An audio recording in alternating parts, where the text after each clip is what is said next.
My name is Keith Kruger, and I am not the third untalented civic sister.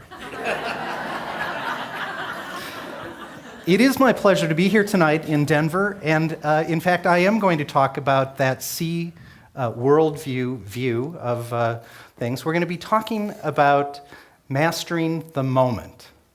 How do we reimagine education in a time of economic crisis?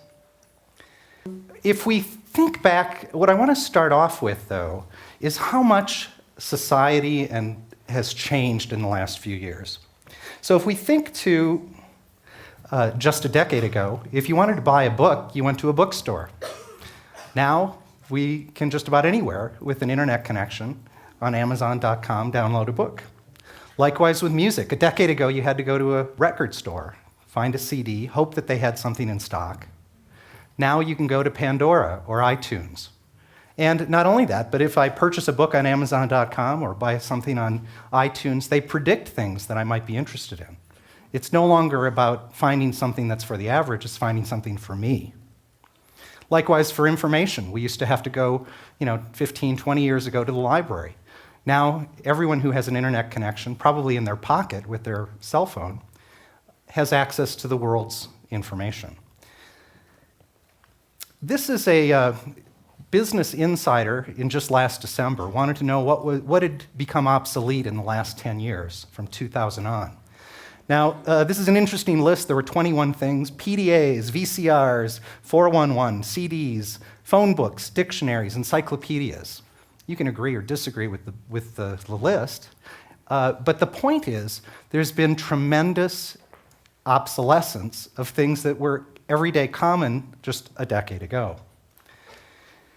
And the question, even tonight, this particular event is web streamed around the world. You can be anywhere, not just in Denver, and find it instantaneously. You can find a copy of my slides and download it right now. So what does that mean, though, in terms of change? The rate of change has been enormous. We've gone from businesses rethinking their business practices. It wasn't that Amazon.com or iTunes tried to improve business of book selling and music, but rather they tried to transform it.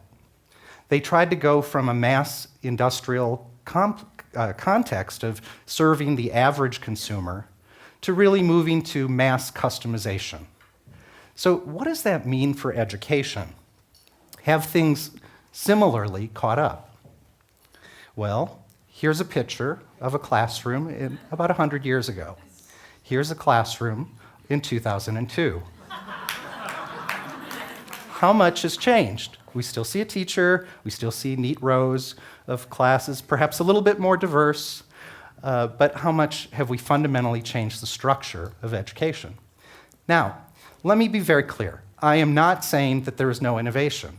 For heaven's sakes, we're in Denver, we're at the ISTE conference. There's all kinds of innovation.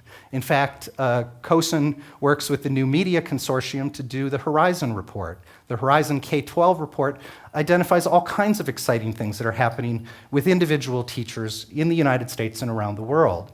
You can go in any school district and find a hero teacher. You can find what I would call an island of innovation. And in fact, tonight, we're going to be hearing from some really great, innovative educators. But the question is, have we changed the system? In fact, does the ocean fight the island? Do our policies, do our leaders support the island? Do they try to make the island bigger? Or are they fighting it to keep it in check? So how do we reimagine learning in the 21st century?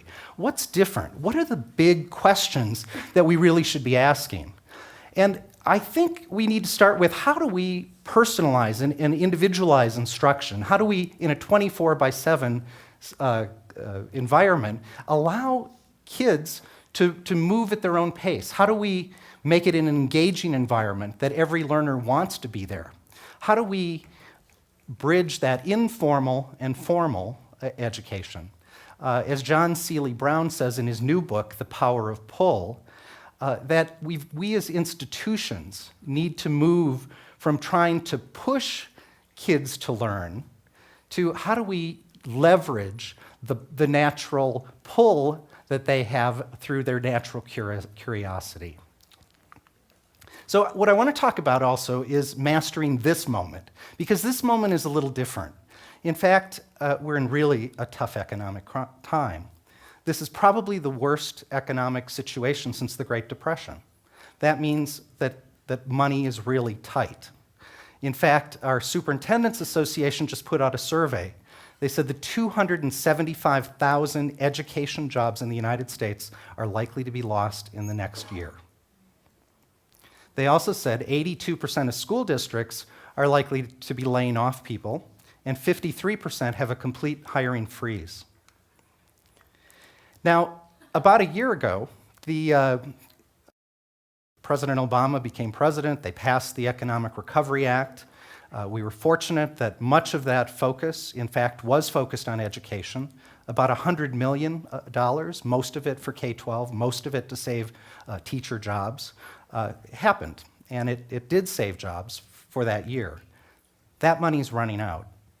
And it's running out just as states and localities are going through even greater budget cuts. So while the rest of the economy is looking a little brighter, we have a real challenge in that for education and for the public sector, the worst isn't here yet. And I run a technology association. People who in school districts are in charge of technology. Tight budgets aren't anything new for my audience. In fact, in 2004, 62% of school districts said they had a flat or declining budget for technology. And that was a much better economic time. So this isn't a new trend. Now, I'm reminded of Franklin Delano Roosevelt's quote, who said, "The only thing we have to fear is fear itself." Well, I grew up in Minnesota and we had lots of deer. And you know what happens with deer when you're riding down the road and they get in your headlights? You have a new hood ornament. And unfortunately, that fear, that paralysis of waiting until we're told what's going to happen with our budgets, is in fact a paralysis, is a fear, is a deer in the headlights syndrome that is happening in education. We're afraid to do new things because there's no new money. I'm going to suggest, though, that there are, in fact, some new ways. And I think we have to start, though, with what are the big problems. And clearly, we have a big problem in terms of education with our dropout rate. 1 in every 5 students are dropping out. Every 29 seconds, a high school student leaves the American school system. We have to do something about that. Likewise, the skills that kids need are changing. This is a very complicated chart that I don't have time to explain. It's from the organizations concerned, it's OECD, which looks at the 30 industrialized nations. The point of it is that since 1960 to the current year, the only skills that are increasing are non-routine analytic and non-routine interactive. In other words, critical thinking. The other skills can be offshored or outsourced. Now, the problem with that is those are the most difficult skills to educate people on. This isn't a problem just for the United States. This is a problem for every country in the world, and we need to start a global conversation about what kind of skills kids need. We've been trying to do some work with superintendents, and we've asked them, what are your big priorities? What are you trying to solve with the American education system?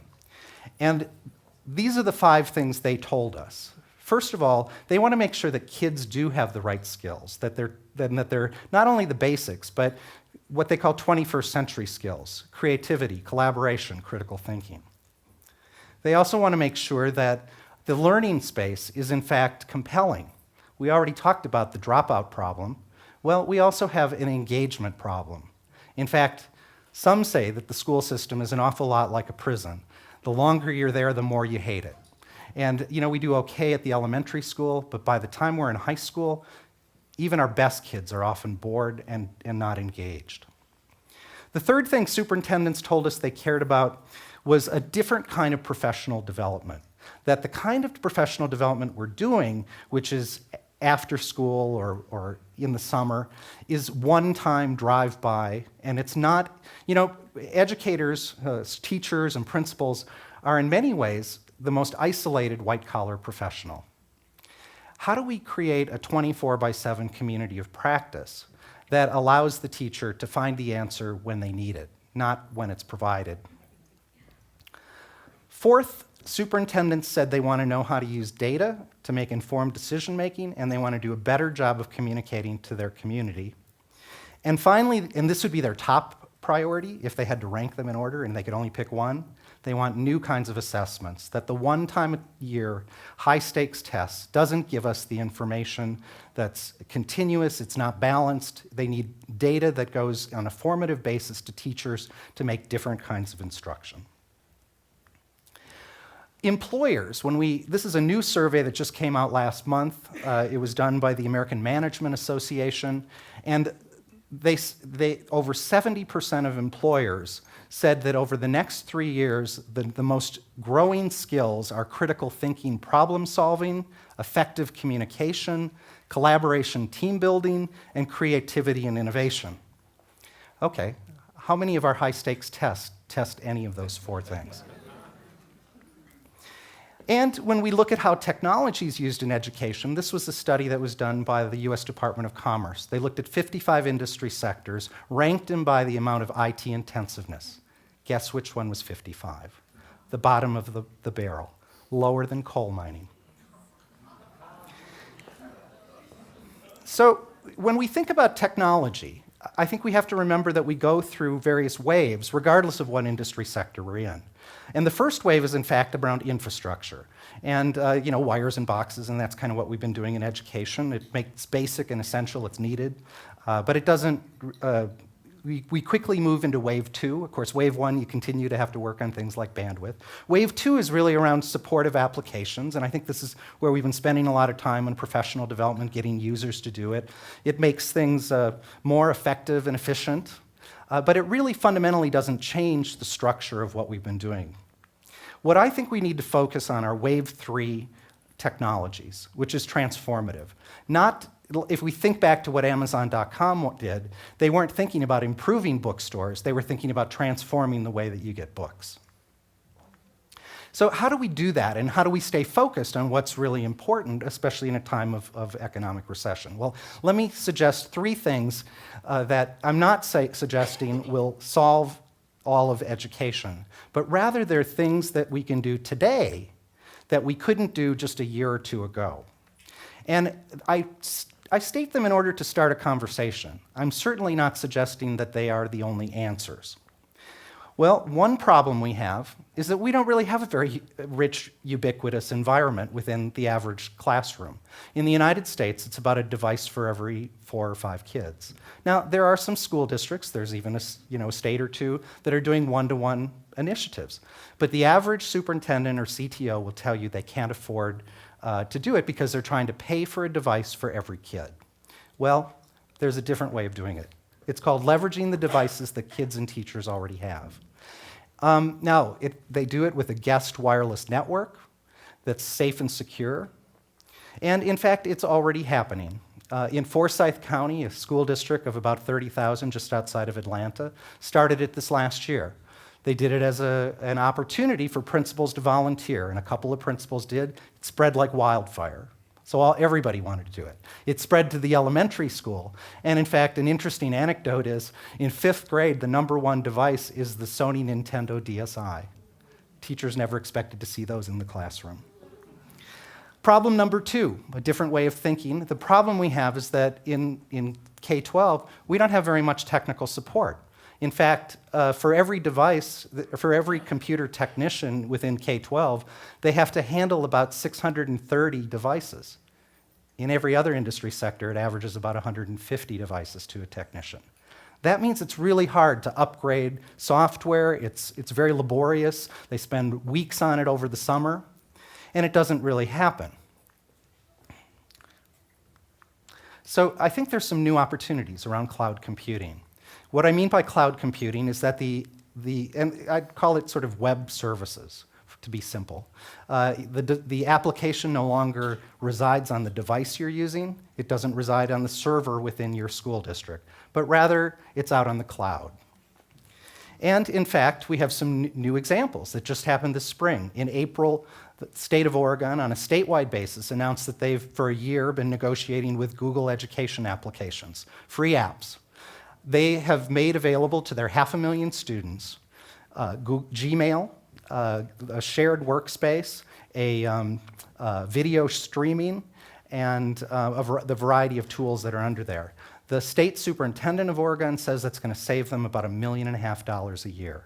I will mention that the state of Kentucky is doing some work with Microsoft Live at EDU, which also is a similar effort. The third problem I want to talk about is, in fact, stimulating creativity and collaboration. Question: do we really think that any one person is going to win the Nobel Prize in science anymore? Frankly, that's not the way that most science research happens. The big breakthroughs happen in teams. They happen globally. They happen by bringing the best people together working on the same problem. Is our education system using the sort of collaboration that's possible in society? Web 2.0, in fact, is the opportunity. Now, I know we have a lot of teachers in the room, and you're probably saying, oh, I'm already using wikis and blogs. But the question that I would ask is, have we fundamentally rethought the pedagogy of how we're using it, or are we simply adding on these collaborative tools on top of the way we're already operating? And I want to talk about one particular school district in Texas, Birdville, which is a school district of a little over 20,000. They, I think, have rethought their philosophy. They have an open access policy. They're using Twitter to connect to parents. They're using Facebook fan pages to connect with the community. They're using Skype within the classroom to connect to other classrooms and to experts. And even YouTube. I know, here's where I'm losing a lot of educators, because there's a lot of stuff on YouTube that's not educational. But Birdville has had an educational philosophy that they want to make the kid the filter. And so it's all about making kids prepared to live in an unfiltered world. I would argue that Birdville, the state of Kentucky and Oregon, the Forsyth County are in fact all mastering the moment. I also mentioned earlier that, that there were 62% of school districts that had flat or declining budgets. The interesting thing is to look at what the 38% of districts that weren't losing, had increasing money for technology. There were only two factors that made a difference. First of all, that the leadership had a real vision around what they were doing, that the superintendent, the school board, there was clarity about what the purpose of the technology was. And secondly, that there was community support for it. My one little tip, if you think that your school district or school doesn't have the resources, go before your local chamber of commerce, bring in a panel of kids. Ask the business community what skills they want, and ask them to go before your school board to make the presentation about why technology is important. So again, the three solutions I talked about were leveraging student-owned devices, cloud computing, and Web 2.0 tools. So my challenge to you is, are you ready to start a conversation about reimagining learning? And by that, how do we go to your local PTA, your local school board, your local chamber of commerce? And I challenge you as your homework to start that conversation, to talk about what it is. I'm reminded of Eric Hoffer, who said, in times of change, learners inherit the earth, while the learned inherit a world that no longer exists. Let's make sure that our educational system is preparing kids for today and tomorrow, not for yesterday. Thank you.